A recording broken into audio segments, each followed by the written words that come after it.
जंगल में एक बार पक्षियों की महासभा आयोजित की गई। गरुड़ पक्षियों के राजा थे, परंतु सभी पक्षी उनसे नाखुश थे। मोर ने सभा की अध्यक्षता की और बोले, मित्रों, गरुड़ हमारे राजा हैं, लेकिन दुख की बात है कि उनके शासन में हमारी स्थिति बहुत बिगड़ गई है। इसका मुख्य कारण यह है कि गरुड़ विष्णु लोक में विष्णु जी की सेवा में व्यस्त रहते हैं और हमारी चिंताओं पर ध्यान नहीं देते। हमें अपनी समस्याएं लेकर राजा सिंह के पास जाना पड़ता है। हमारा न तो 3 में नाम है और न ही 13 में। इसी विषय पर विचार करने के लिए यह सभा बुलाई गई है। हुदहुद ने सुझाव दिया, हमें एक नया राजा चुनना चाहिए जो हमारी समस्याओं का समाधान कर सके और अन्य राजाओं के साथ बैठकर हम पक्षियों का सम्मान बढ़ा सके। मुर्गा ने कहा, कुकड़ू कू, मैं हुदहुद के सुझाव का समर्थन करता हूँ। चील ने जोर से सीटी बजाई, मैं भी मानता हूँ।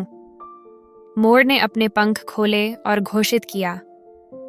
इस प्रकार सर्वसम्मति से यह निर्णय लिया गया कि हम नए राजा का चुनाव करेंगे, लेकिन राजा के रूप में किसे चुने? सभी पक्षी आपस में विचार विमर्श करने लगे। थोड़ी देर बाद सारस ने बोलना शुरू किया, मैं उल्लू जी को राजा के पद के लिए नामित करता हूँ। वे समझदार हैं, उनकी दृष्टि प्रखर है और उनका व्यवहार बहुत गंभीर है, जो एक राजा के लिए उपयुक्त है। हार्नबिल ने सहमति जताते हुए कहा, सारसजी का प्रस्ताव बहुत ही विचारशील है। सभी जानते हैं कि उल्लू जी देवी लक्ष्मी के वाहन हैं। अगर उल्लू हमारे राजा बन जाएं, तो हमारी दरिद्रता दूर हो सकती है। देवी लक्ष्मी का नाम सुनकर सभी पर एक जादुई प्रभाव पड़ा। सभी पक्षी उल्लू को राजा बनाने के लिए सहमत हो गए। मोर ने कहा, अच्छा, मैं उल्लू जी से अनुरोध करता हूं कि वे कुछ शब्द कहें। उल्लू ने घुघुआते हुए कहा, भाइयों, आपने मुझे राजा के पद पर आसीन करने का जो निर्णय लिया है, उससे मैं अभिभूत हूं। मैं आपको आश्वासन देता हूं कि मुझे जो अवसर मिला है उसका पूरा उपयोग करके मैं आपकी समस्याओं का समाधान करने का पूरा प्रयास करूंगा। धन्यवाद। सभी पक्षियों ने एक साथ उल्लू महाराज की जय का नारा लगाया। कोयलों ने गाना शुरू किया। चील ने एक सुंदर डिजाइन वाला रेशमी शाल लाकर एक डाल पर टांग दिया और उल्लू उस पर बैठ गए। कबूतरों ने रंग बिरंगे कपड़े लाकर पेड़ की शाखाओं पर टांग दिए और सजावट करने लगे।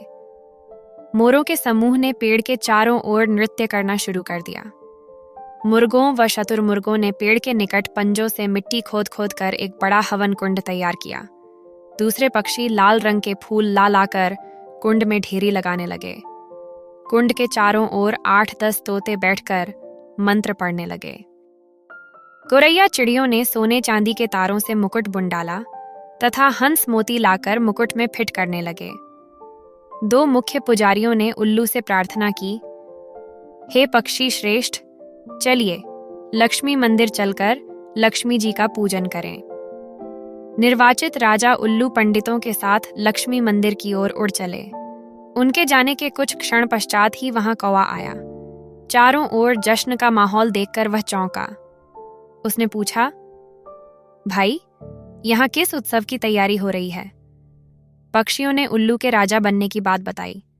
कौवा चीखा, मुझे सभा में क्यों नहीं बुलाया गया?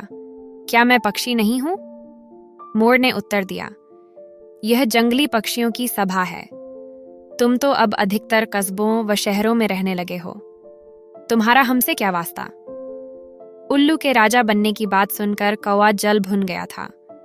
वह सिर पटकने लगा और कां कां करने लगा। अरे, तुम्हारा दिमाग खराब हो गया है, जो उल्लू को राजा बनाने लगे। वह चूहे खाकर जीता है, और यह मत भूलो कि उल्लू केवल रात को बाहर निकलता है। अपनी समस्याएं और फरियाद लेकर किसके पास जाओगे? दिन को तो वह मिलेगा नहीं। कौवे की बातों का पक्षियों पर असर होने लगा। वे कानाफूसी करने लगे कि शायद उल्लू को राजा बनाने का निर्णय कर उन्होंने गलती की है। धीरे धीरे सारे पक्षी वहां से खिसकने लगे। जब उल्लू लक्ष्मी पूजन कर पुजारियों के साथ लौटा तो सारा राज्याभिषेक स्थल सूना पड़ा था। उल्लू घुघुआया, सब कहाँ गए? उल्लू की सेविका खंडरिच पेड़ पर से बोली। कौवा आकर सबको उल्टी पट्टी पढ़ा गया। सब चले गए अब कोई राज्याभिषेक नहीं होगा। उल्लू चोंच पीसकर रह गया। राजा बनने का सपना चूर चूर हो गया। तब से उल्लू कौओं का बैरी बन गया और देखते ही उन पर झपटता है। मॉरल ऑफ द स्टोरी: जो लोग खुशियों में बाधा डालते हैं वे अक्सर जीवन भर के लिए शत्रुता उत्पन्न कर लेते हैं।